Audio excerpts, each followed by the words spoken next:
Hey everybody, Johnny Moe here, and I'm here with my buddy David Childers from Keeping Current Matters. How are you doing today, David?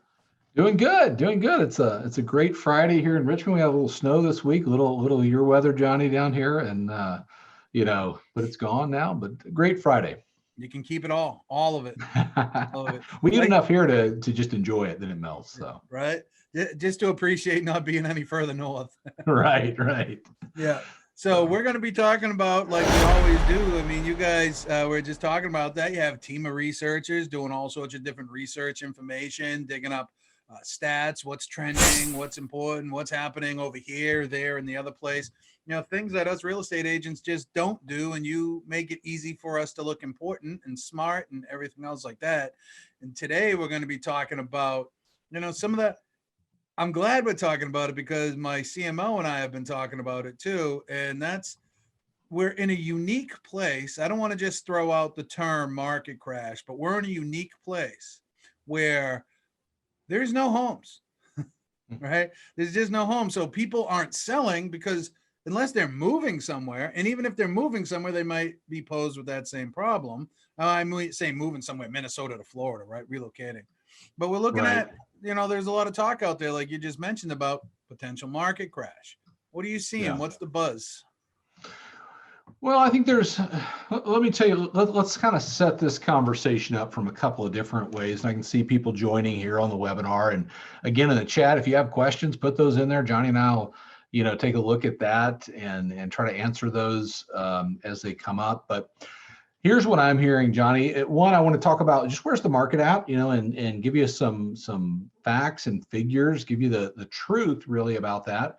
Second, the talk is heating up. Is a crash coming? I'll bring a couple of articles. It was the front page of the USA Today yesterday. I don't know if anybody saw that. Are we in a bubble? And so I think there's a lot of people thinking that.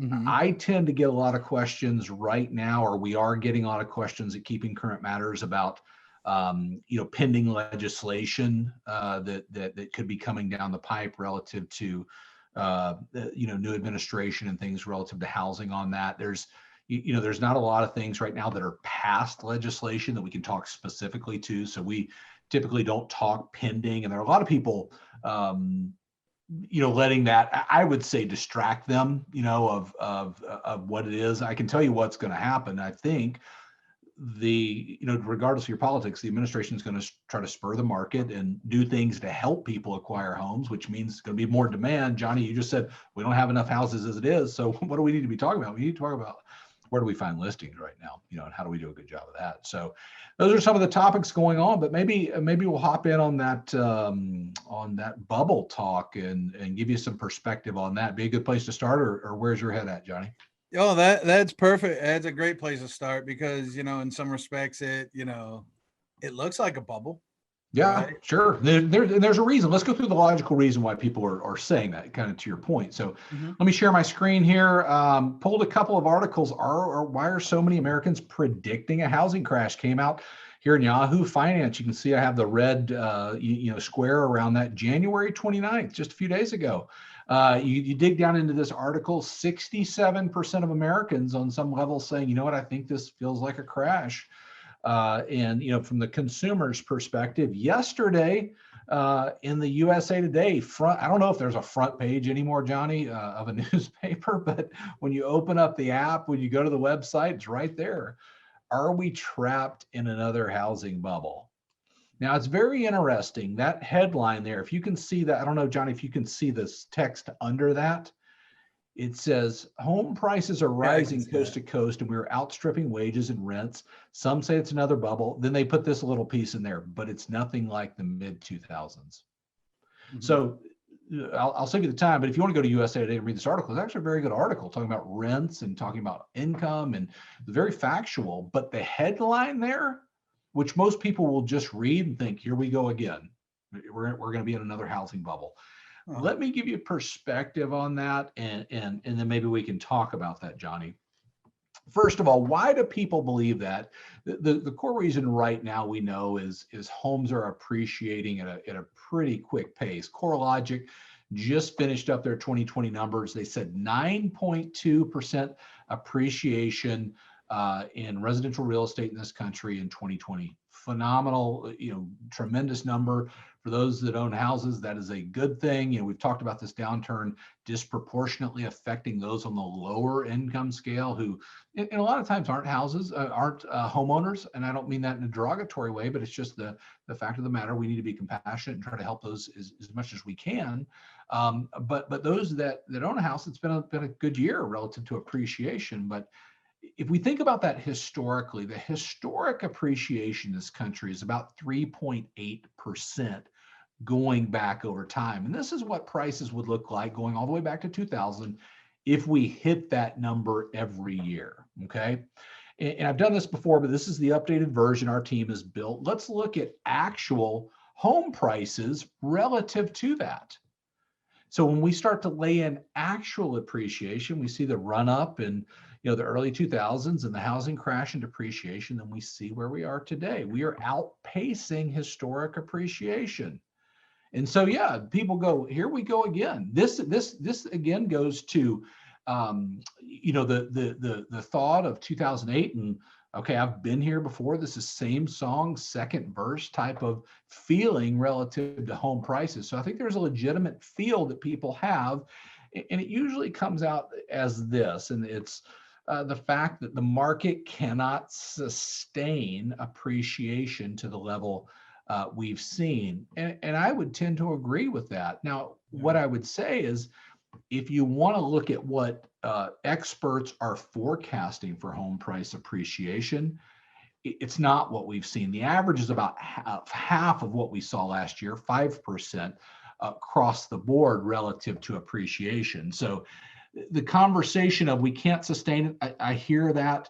Most experts aren't saying or aren't expecting that we would sustain it, Johnny, as it goes on. So, the real question is, as prices appreciate and interest rates are projected to rise, how does that play out? Now, I think that's a very valid question, and a question on many consumers' minds. If prices go up and then interest rates rise, can people afford homes? Let's unpack that as well. The forecast in this year is we're not looking at double digit or any type of growth in home loan rates. We're projected to be in the low threes, 3 to 3.5%. We'll see where that ends up.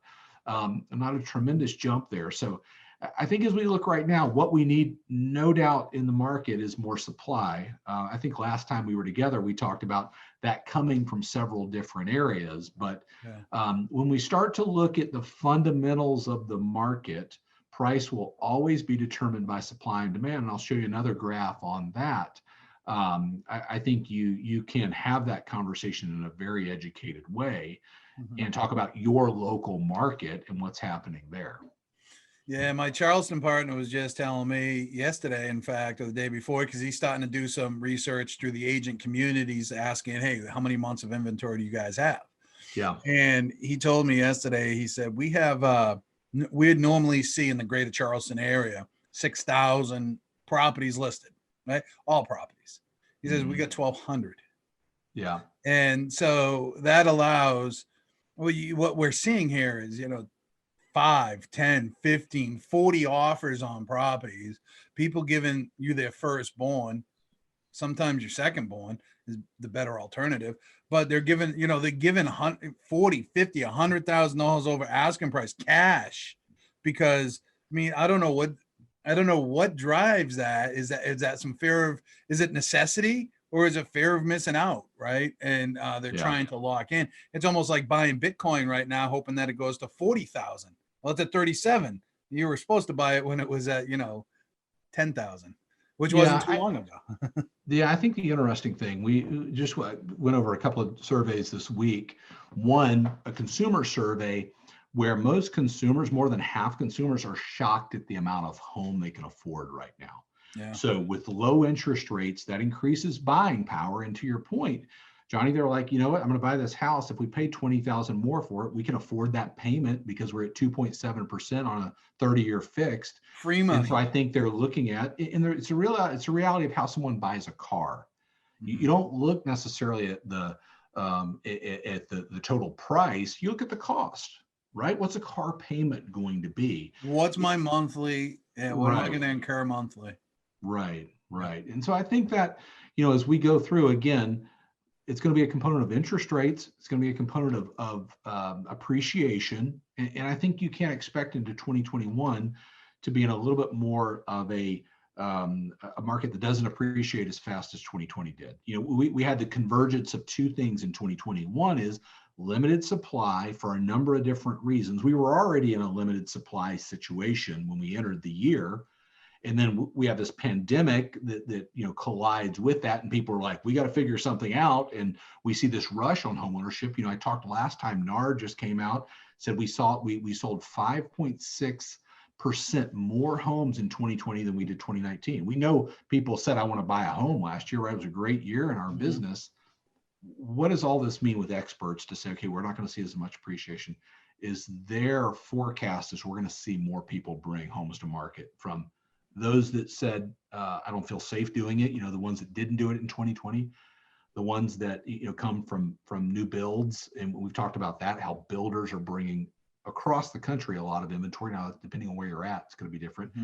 And third, there will be, inventory brought by those that are affected by the pandemic that have to sell their homes in this. So I think we still have a job to do. I think we need to be talking about that with folks that are buying, like, don't lose hope. And also those that are thinking about selling. I would be saying, hey, who do I know that thought about doing something last year that didn't and is ready to do it now? That's the name of what 2021 will be.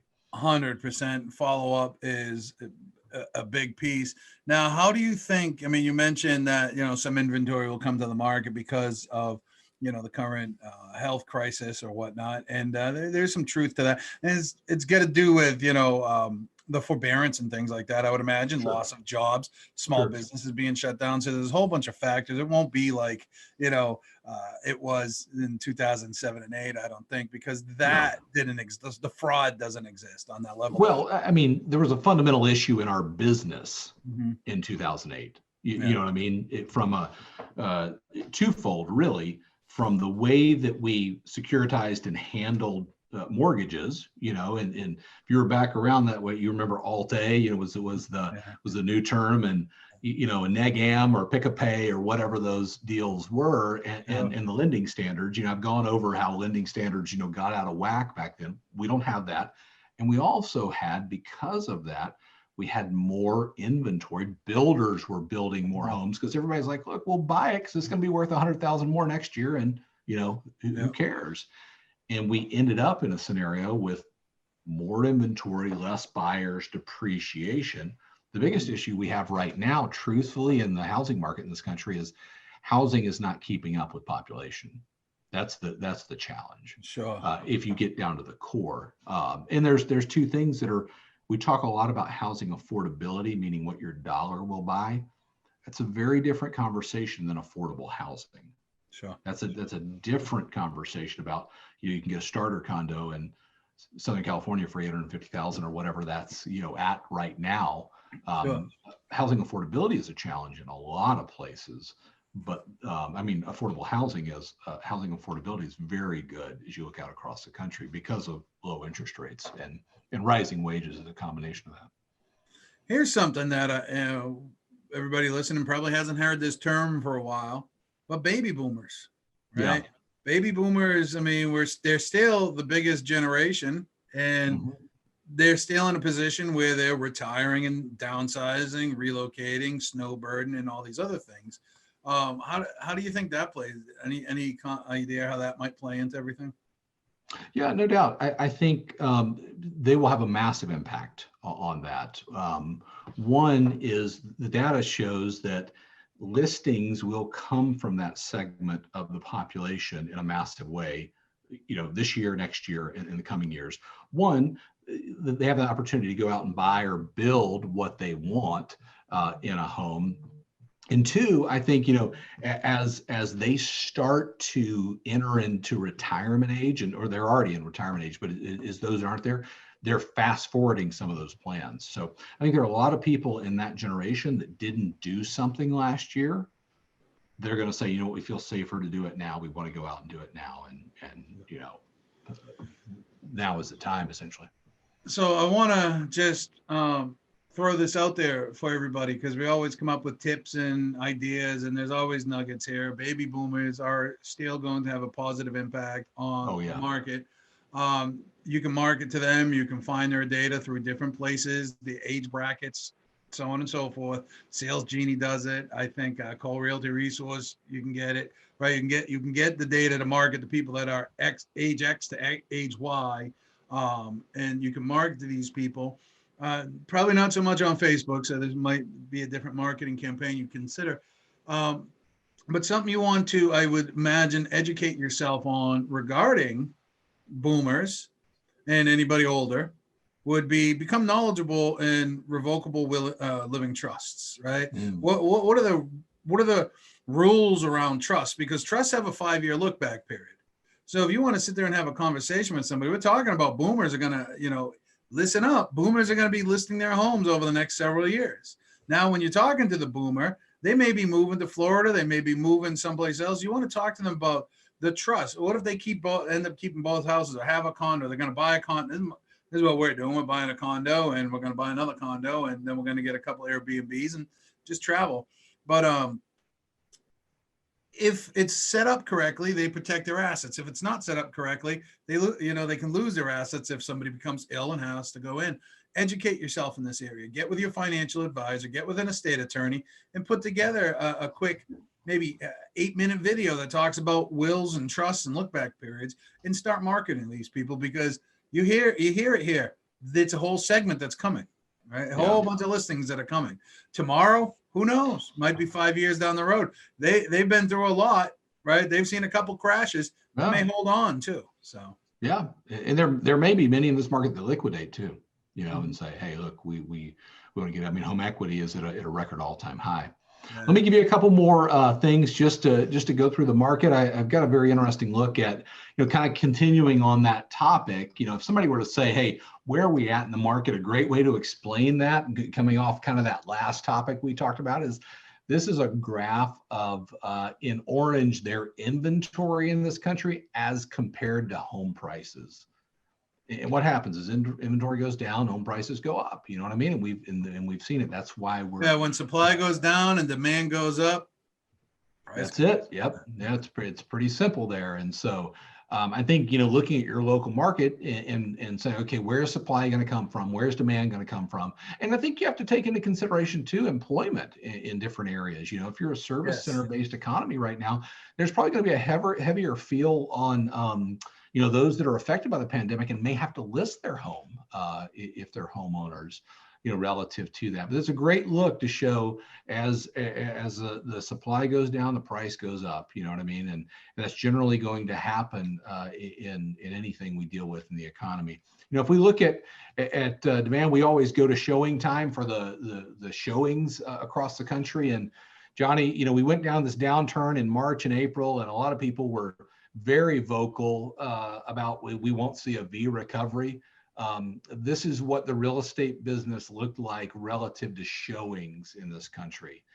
Certainly identical. Went down and came right back up relative to the past year. And when we saw this kind of taper off in November, and typically we talked about that in an election cycle, people kind of put their hands in their pocket and they said, we'll kind of wait and see how this plays out. And we saw showings go back up in December. And I would expect as we continue on here, been through January, now we're in February, to continue to see that climb, for folks not to wait till the spring market. The biggest challenge is how do we find a home out there right now? Yeah.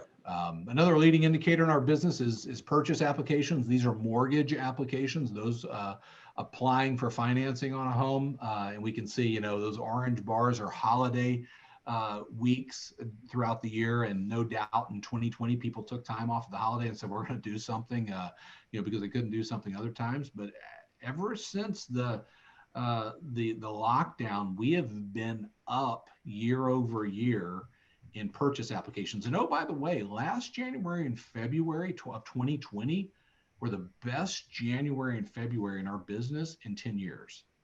Wow. coming out of the crisis, and we're ahead of that this year. Again, forecast for this year is we'll sell more homes than we did last year, and we sold more than the year before. So I think we can expect strong demand. The topic we were talking about affordability and low interest rates, the percent of income needed for a mortgage payment has decreased dramatically as rates have fallen. That's historically been about 21.2%, and it sits right now at 14.9%. And that's directly, that's direct as a result of the interest rate. Totally. Yeah. That is affordability is a combination of rising wages and low rates, but no doubt low rates are helping to spur that affordability on. And that can give you more and more data, but anywhere you look, affordability is a very, very good position. And, what's projected to happen this year? Homes are projected to increase in value, and rates are projected to go up. So it's going to cost more. We'll start to eat into that, and we'll bring that to you as we have that as a position. But if somebody were to say, hey, look, is affordability an issue in this country right now? I don't see it. Even with where prices are at, homes are still very, very affordable across the country. So, I think I pulled this quote from Morgan Stanley, and I'll end on that before I turn it back over to you, Johnny. Co-head of the U.S. Securitized Products Research for Morgan Stanley says this: so to the extent that people are concerned that affordability is going to drag transaction volumes and Housing Act down in 2021, it's not something we're really concerned about for the next 12 months. So Morgan Stanley, those that are looking at the overall market are saying, we're 2021 in for a good market as far as the forecasters and experts look at it. Sure. Yeah, that's crazy. And the people with the gold, they make the rules. So listen to them. It's a golden rule. They know that's the golden rule. So we hear talk right now about the new administration's first time home buyer credit and such like that, which in one respect, and I don't want this to sound slanderous, it's almost comical because first time buyers can't even, if you're a first time buyer, I mean, I guess the assumption is, you got FHA, not a lot of money down, but that first time buyer, especially if they're in the lower income brackets and things like that, boy, I can't imagine how difficult it is, when you're getting 10, 15, 20 offers on a property, how difficult it is to compete. Is there any talk about or anything around that first time credit, any kind of impact that it will have, good, bad, or indifferent, anything like that? Well, again, I'm going to go back to, we're not going to comment on pending legislation because the difference between the political environment today with what's proposed to what's ending up happening, I don't want to speculate on that. There's so many, things that we see today politically that we all know, like, okay, we don't know how that's going to end up. I think likely what you're going to see, and there's different aspects of big pieces that they've proposed as far as the administration. They all go under the covering of they want to help people buy homes. And that's a good thing. We want that in this country, right? I believe that drives why we the economy. Got in this business. It's the American dream. We're all for that.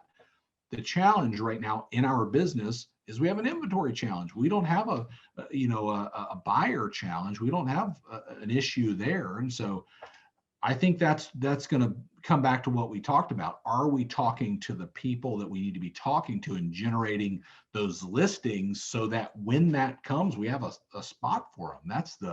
That's the ideal scenario, but I think you're right. I think there's some things proposed that as they come through and, we'll see how that works out, that it's going to just bring more demand. It's going to bring more people that want to buy a home. So I'm going to teach y'all how to make $100,000 right now. Do you want to listen? I'm cocky. I'm confident. No, I'm not cocky, but I'm 100% confident. David Childers in Keeping Current Matters puts out a lot of good information. This information, if you subscribe, you can actually make videos about, so you can now sound educated. All you have to do is repeat what's there. You don't even have to think much. You can repeat what's there and talk about these slides and make a 1 minute, 2 minute video on these different topics with data, with research, verifiable data behind you. and you can make a video about it, make a video series and start to put these videos up, because here's the deal. On average, all buyers, they break it down by age categories. And, when you get up into the older categories, it was like 83%, but 75, this is an AR stat, 75%. Jake's telling us time, so it'll be the last piece. 75% of people go with the first agent they talk to. 75%, I'm going to repeat that, 75% of people go with the first agent they talk to. So doesn't it make sense to be out in front, to have that conversation first? But now you want listings, sit there and talk about the data that comes from Keeping Current Matters. You get how many times a week when you subscribe does content go out? Is it daily, 3 times every a day? week? We write a blog post every day on what's happening. Somebody can take that blog post and say, hey, Temecula community, just want to talk to you about the current stats that we just received, and go out. How long does that take, y'all? Takes to put together that? Well, no, for us. Oh, yeah. Well, let me back up. 20 minutes. We have 7 people on a research team doing that for you every day. Yeah. You know what I mean? To your point, it takes 15 minutes or 20 minutes to go out and do that. Here's another point, Johnny, I want to bring up from that earlier piece. Be talking about what people are thinking about. And I'm telling you, what they're thinking about, what they're reading in the news, is that we're heading towards a bubble. Let's engage on that. Let's talk about the facts. Let's ignore it. Let's say, where are we at? That's if you want to really connect with somebody, any service you want to talk to somebody that knows what they're doing. If you take this data that you're given, make a video about it, you can make a video newsletter about it, you can put it out there on the different social media channels, you can put it on YouTube, you can put it all over the place, and you get to look, you, the agent, you, the listeners right now, get to look awesome. And they did all the work. All you got to do is the video. Anyways, we're out of time, man. Any final pieces? How do they get a hold of Keeping Current Matters and all that other good stuff? Yeah, I mean, you can go to trykcm.com, trykcm.com for Keeping Current Matters, and you can try it free for 2 weeks. See if it's right for you. We offer a free 14-day trial, and if you need me, I'm David at Keeping Current Matters. You can email me. Always happy to help anywhere we can. Listen, I always say this, there's a big wall in our office. We go in, we say, we believe every family should feel confident when buying and selling a home. So whatever help you need, that's what we're trying to do. We're trying to have your back with that information so that you can be the knowledge broker and the expert in your market. That's it. Be it, do it, man. Be, do, have. So everybody, David, thank you for being here. See you in a couple of weeks. And everybody for listening out there, thank you for being here. Jake, it's a wrap. Have a great Friday.